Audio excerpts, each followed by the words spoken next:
تقریر کے درمیان میں نظامت بھی ہوگی، شہادت بھی ہوگی. ٹھیک ہے،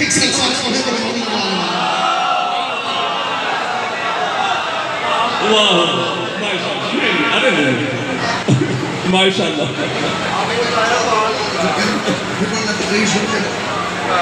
بات کہاں سے شروع کرتے ہیں؟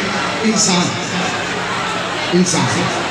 پروردگار عالم نے پوری کائنات کو بنایا، سجایا، سنوارا، آراستہ کیا، مگر سب سے زیادہ پیار انسان سے کیا.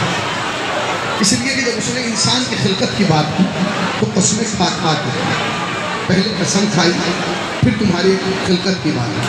اس نے کہا 3 کی قسم، زیتون کی قسم، بلد امین شہر مکہ کی قسم، طور کی قسم، میں نے تجھے احسن تقریر بتایا. سنتے رہیے گا بہت تیزی سے، 10 سے 15 منٹ میں تقریر ختم کروں گا، مگر سنیے گا اطمینان سے. کوئی جلدی نہیں، کہیں جانا نہیں ہے، ہمیں بھی یہ رکنا ہے، آپ کو بھی یہ رکنا ہے. اطمینان سنیے. پروردگار عالم نے انسان کی بات کی. ہم سب انسان ہیں، اور جس کی بارگاہ میں آج خراج عقیدت پیش کرنا ہے وہ انسانوں کا سردار ہے. وہ ہے کہ جس کے سر پر پروردگار عالم نے بشریت کا تاج رکھا ہے. وہ ہے کہ جس کو مرسل اعظم بنایا.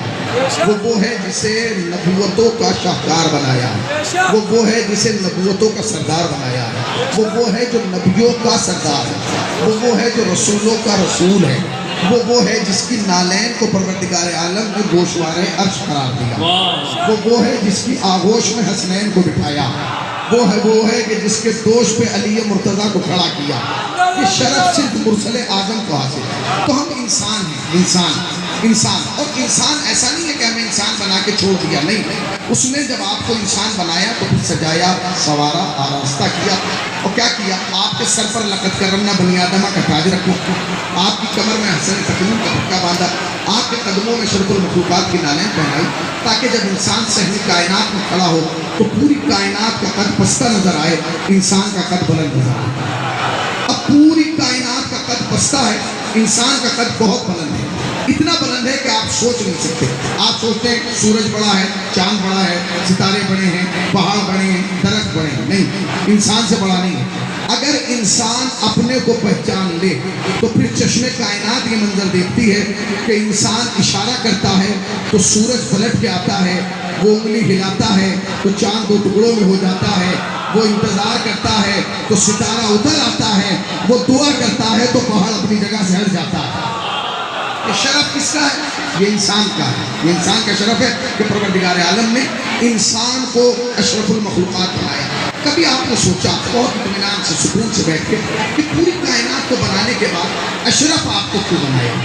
اشرف المخلوقات کا خطاب آپ ہی کو کیوں دیا؟ اگر آپ میڈیا کا مائک لے کے لوگوں کے درمیان جا کے سوال کریں گے نا، بھیا یہ بتاؤ کہ تمہیں اشرف کیوں بنایا ہے، تو وہ عجیب و غریب جواب دیں گے. میں نے ایک صاحب سے پوچھا آپ کو اللہ نے اشرف کیوں بنایا؟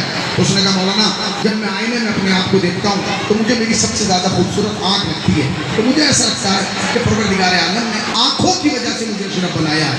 یعنی میری آنکھ خوبصورت ہے، لہٰذا آنکھ کی وجہ سے مجھے اشرف بنایا ہے. تو یاد رکھنا، اگر آنکھ کی وجہ سے وہ تمہیں اشرف بناتا تو پھر کبوتر کو بناتا، تمہیں نہ بناتا.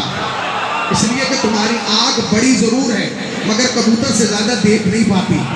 تمہاری آنکھ ایک حد تک دیکھتی ہے پھر دیکھنا بند کر دیتی ہے، مگر کبوتر کی چھوٹی سی آنکھ، آسمان میں اڑتا ہوا کبوتر زمین پہ پڑے ہوئے دانے کو دیکھ کے اتر آتا ہے. آپ نے غور ہی نہیں کیا. آنکھ بڑی ہے یہ کمال نہیں ہے، صلاحیت کس میں زیادہ ہے یہ کمال ہے. پروردگار تو نے ہماری بڑی آنکھ میں اتنی صلاحیت نہیں دی جتنی کبوتر کی چھوٹی آنکھ میں دے دی.